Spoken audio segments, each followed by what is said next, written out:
प्रणाम जी, प्यारे सुंदर साहब जी एवं प्रिय साथियों।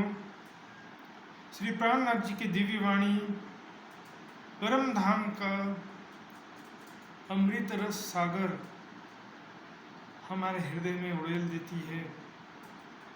माया के अपार दुखों से तुरंत शांति प्रदान करके परम धाम के प्रेम और आनंद में डुबा देती है।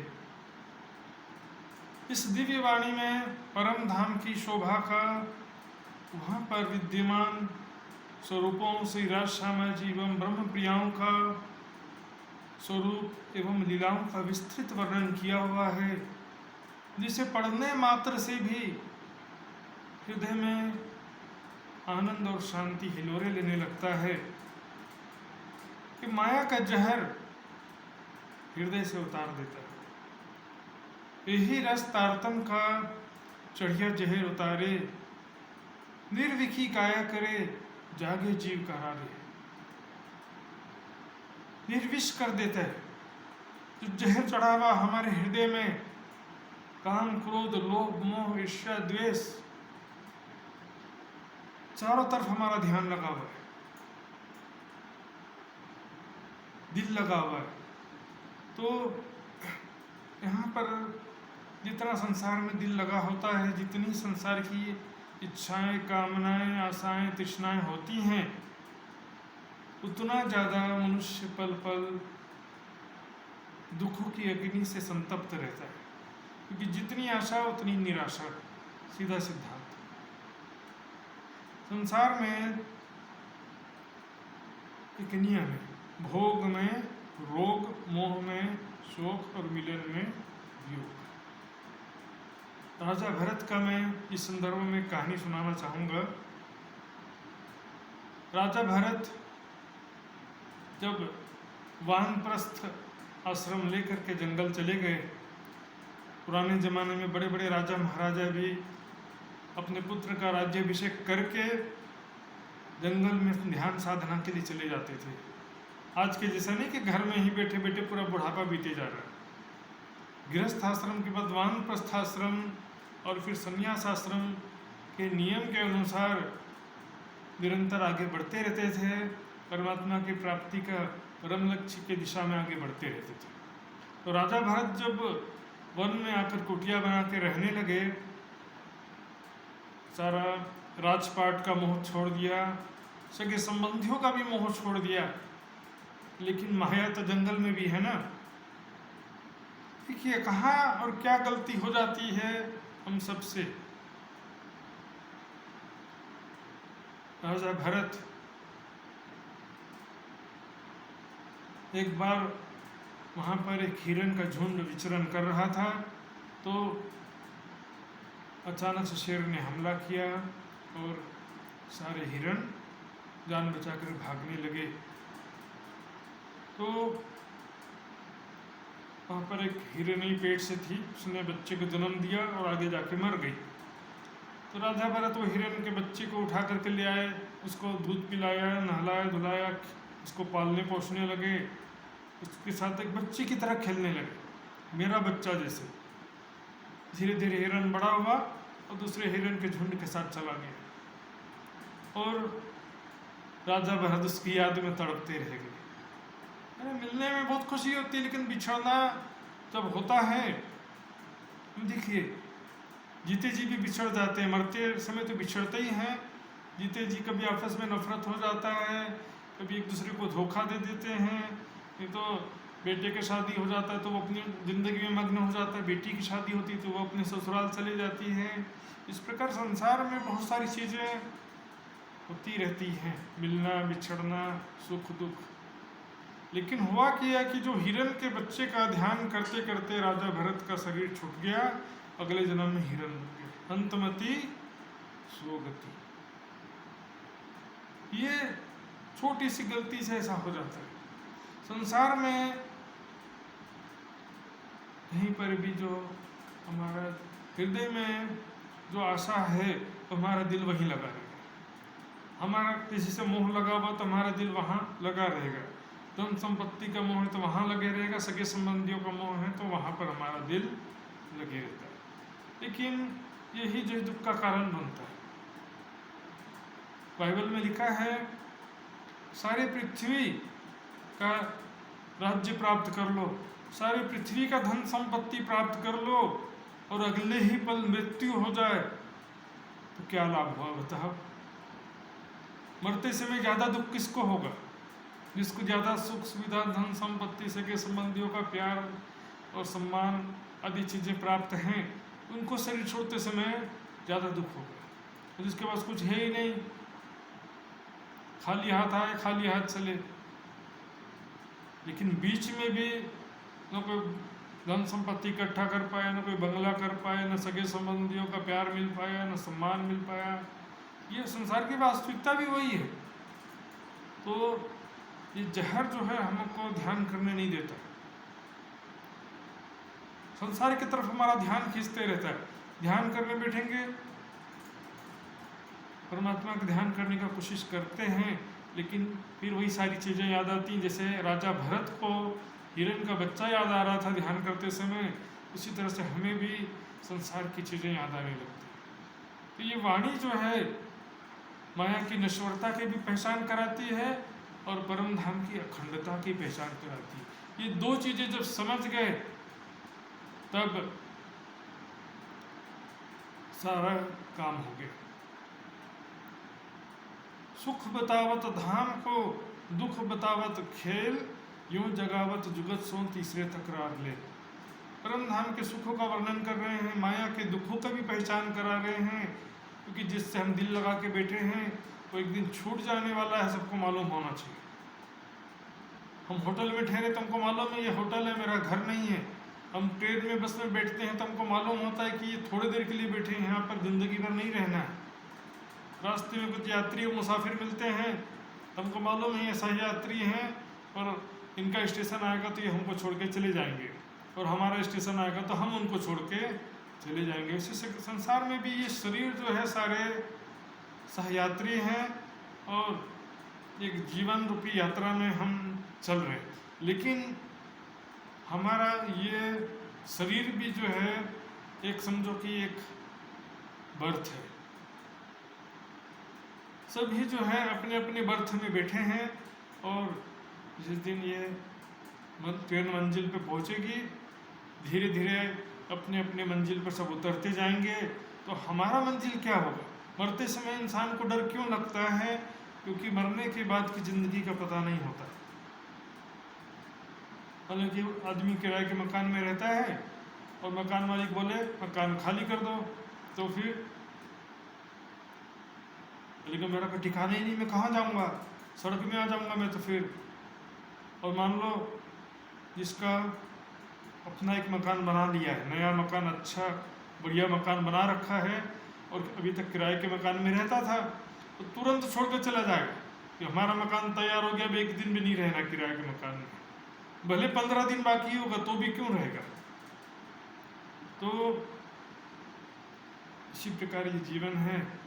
इसे परम धाम का ज्ञान हो जाता है, फिर माया का डर उसके दिल से खत्म हो जाता है। परम धाम की पहचान में क्या क्या है? आत्मा परमात्मा का मूल स्वरूप, फिर परम धाम की शोभा, जहाँ पर क्या क्या ऐश्वर्य और लीला विहार के लिए क्या क्या स्थान है, कैसे क्या क्या सामग्री है, और वहाँ पर आत्मा परमात्मा के बीच कैसी प्रेम और आनंद में लीलाएँ होती हैं, श्री राज श्यामा जी और सखियों के मध्य में कैसी लीलाएँ होती हैं, कैसा आपस में प्रेम है, कैसा संबंध है। संबंध की पहचान नहीं होने से आप राज्य का दर्शन भी करोगे तो भी उस दर्शन में दास से भाव आ जाएगा, वो प्रजा वाला भाव आ जाएगा। जैसे राजा सिंहासन पर बैठा है, सामने प्रजा भी खड़ी है, मंत्री सेनापति भी खड़े हैं, बाजू में रानी भी खड़ी है। तीनों के देखने में अंतर होता है कि तीनों की दृष्टि में, तीनों की दृष्टि में अंतर है। और जब रानी भी बैठी है तो उसको जितना याद है, चित्त में जो यादें हैं कि ये मेरा पति है, मुझे इतना प्यार करता है, मुझे इतना जो है इसके साथ मैंने इतना प्रेम और आनंद विहार किया है, वो स्मरण जो प्रेम उत्पन्न करता है। और रानी को याददाश्त खो जाए तो प्रेम रहेगा? रहेगा ही नहीं प्रेम। एक दूसरा दृष्टांत भी देखिए, हम एक लड़की का रिश्ता पक्का हो गया विदेश में एक लड़के के साथ। लड़की बोलेगी कि भाई कैसा दिखता है, क्या करता है, धनवान है कि गरीब है, सुंदर है कि बदसूरत है, और सबसे बड़ी बात कि मुझसे प्यार करेगा कि नहीं करेगा। तो सवाल तो बहुत सारे रहते हैं। पिता से पूछा कि वो कैसा दिखता है, क्या करता है। पिता ने बताया बहुत धनवान परिवार है, बहुत बड़ा बंगला है, गार्डन है, स्विमिंग पूल है, नौकर चाकर है, तो रानी बन के रहेगी। फोटो भी आ जाएगा, व्हाट्सएप करने बोला है। अब मानो तो फोटो जब तक नहीं आया है और मुलाकात तो हुआ ही नहीं है अभी, केवल पता चला कि गाड़ी, बंगला, स्विमिंग पूल, नौकर चाकर, पैसे वाले हैं, तो क्या पैसे से प्यार होता है क्या? हाँ, परम धाम, 25 पक्ष, रंगमल, जमुना जी, 7 घाट, पुखराज पहाड़, सब चीज़ें जान गए, लेकिन उससे स्थान से प्यार नहीं होता। फिर फोटो आ गया, तो फोटो कितना सुंदर, ये तो बहुत सुंदर है। मन में इच्छा हुई कि प्यार हो, लेकिन उस इच्छा में भी उसका लड़की का भावना तो छिपा है ना, कि वो मुझसे प्यार करे। प्यार की शुरुआत होगी, लेकिन पहली बात इसमें भी एक लड़की की भावना है, स्त्री भावना। और दूसरी बात, संसार में बहुत सारे लोग सुंदर होते हैं, सामने वाले से अच्छा रिस्पॉन्स नहीं मिले तो भूल जाते हम, भले सुंदर है तो क्या वजह, जब मुझे प्यार ही नहीं करता तो क्या फायदा सुंदर होने। इसी प्रकार आत्मा भावना जो परात्म की जो भावना है कि मैं अंगना हूँ, सखी स्वरूप में हूँ, परम धाम में मेरा किशोर सखी स्वरूप है, नूरी तन है, तो 10 नाड़ियों से रहित त्रिगुणातीत है, वहाँ पर मेरा किशोर सखी स्वरूप। ये पहले तो स्त्री भाव आ गया। अब जब लड़का लड़की मिले और आपस में प्यार का इजहार किया, प्रेम का इजहार किया, और आपस में प्रेम भरी बातें किया, और आपस में मिलकर के थोड़ा घूमे फिरे, साथ में मिलकर के झूला झूले, कभी पिकनिक मनाने गए, जैसे जैसे आपस में बातचीत होगा, प्यार का इजहार होगा, जैसे जैसे एक दूसरे के साथ में मिलकर के लीला विहार करेंगे, वैसे वैसे प्रेम बढ़ता जाएगा। उसी प्रकार यहाँ पर भी यही तरीका है।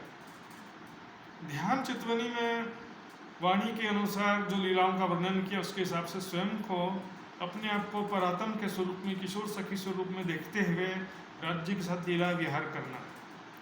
उससे क्या होगा कि हमारे हृदय में प्रेम और आनंद का सागर उमड़ पड़ेगा। ऐसा अनुभव होगा कि मैं साक्षात राज्य की अंगना हूँ। तो वैसे वैसे धीरे धीरे प्रेम बढ़ता जाएगा। जितना ज़्यादा हम परम धाम के सुखों का लीला विहार करेंगे, उतना ज़्यादा प्रेम और आनंद बढ़ता जाएगा। रानी की भावना चाहिए। रानी जो है उसको पूर्ण पहचाने कि ये मेरा राजा, इसके लिए मुझे इतना प्यार करता है। और जब गुस्से वाला राजा होगा, शासक होगा, क्रूर होगा, तो रानी डर के दिखेगी, प्रेम से दिखेगी, डर के दिखेगी, फिर डर के देखेगी। राज्य हमको कितना प्यार करते हैं वो कैसे पता चलेगा? लीलाओं से। और कोई काम हक को नहीं, दे ध्रुवों सुख बना, और कोई काम है नहीं। पल पल आत्मा को सुख प्रदान करना, यही राज्य का काम है। और सखियों के पास भी कोई काम नहीं, एक जाने हक इश्क, और काम न कोई रूहों को, एक जाने हक इश्क। राज्य के प्रेम के सिवा सखियों के पास भी कोई काम नहीं। और परम धाम की दिव्य भूमिका, यहाँ पर धरती का कण कण हीरे मोती से भी कोटि गुना ज़्यादा है, सौंदर्यवान और तेजोमयी हैं। वहाँ के वृक्ष, डालियाँ, पत्ते सोने जवाहरत के समान प्रतीत होते हैं। वहाँ के पशु पक्षियों के शरीर भी जो सोने जवाहरत के समान देखने में लगते हैं, छूने में एकदम कोमल और प्रेम के स्वरूप, प्रेम की भाषा जानते हैं। वहाँ पर वृक्ष का पत्ता कभी झड़ता नहीं है, नहीं कभी वृक्षों में से फल फूल पत्ते कभी कम नहीं होते। वहाँ पर प्रीतम के साथ में लीला विहार कर रही हूँ, झूला झूल रही हूँ, राज्य के साथ में खेल रही हूँ, दौड़ रही हूँ, फूलबाग नूरबाग में विचरण कर रही हूँ कि जमुना जी में झीलना कर रही हूँ, बड़ो बन लाल चबूतरा में बैठ के पशु पक्षी का कर्तव्य देख रही हूँ, सुखपाल में बैठ के जा रही हूँ या राज्य के साथ में पशु पक्षियों की सवारी कर रही हूँ। अनेक प्रकार से लीला विहार का जब सुख लेंगे तो वाणी में क्या कहते हैं, एक खेल झूठा तो छोड़िया जाए जो सत सुख अंग में भरा है। ये माया का झूठा खेल तभी छोड़ पाओगे, यानी किसकी आशा को, चाहना को, मोह ममता को, राग को, द्वेष को तभी छोड़ पाओगे जब सत सुख अंग में भरा है, परम धाम के अखंड सुख हमारे हृदय में भर जाए। जी भर के हर प्रकार की लीलाओं का सुख लेना। आज कुकरात पहाड़ का लिया तो कल ले लो हौज को सर का, फिर फूलबाग का एक दिन, चितवनी कर लो एक दिन, सात घाट का कर लो एक दिन, कुंजनी कुंज का कर लो एक दिन, बट घाट का, केलपुल, पूरे 25 पक्ष का जी भर के पूरा वर्णन किया है वाणी में विस्तार से। उसको पढ़ते पढ़ते भी आधा चितवनी हो जाता है। और ध्यान चितवनी जब विधिवत करते हैं तो परम धाम के आनंद के सागर में गोता लगाने लगते हैं। साथियों, छोड़ने का प्रयास बहुत किया माया के आशा तृष्णा काम क्रोध लोभ मोह आदि, लेकिन कोई छोड़ पाया नहीं आज तक। श्री संग कादिक ने नवटली, लक्ष्मी नारायण ने फरीवली, विष्णु बैकुंठ लेधा मैं सागर शिखरना, वो क्या क्या है। कान्हा जी कहते हैं आज जिन मायावी क्षणिक सुखों के सामने गिड़गिड़ा रहे हो, मिल जाओ मुझे, कोई प्यार करो मुझे, कोई माया का सुख प्रदान करो। यानी कि जब सत सुख देखो केली तब झूठा दुख देओगे ठेली। लात मार करके माया के सुखों की आशा को अपने दिल से निकाल दोगे, नहीं चाहिए माया का सुख। प्राप्तव एवं प्राप्तव्यम, जो प्राप्त करना था प्राप्त कर लिया। धामधनी का प्रेम और परम धाम का सुख प्राप्त कर लिया, इसके बाद अब कोई इच्छा बाकी नहीं रहती। प्रणाम जी।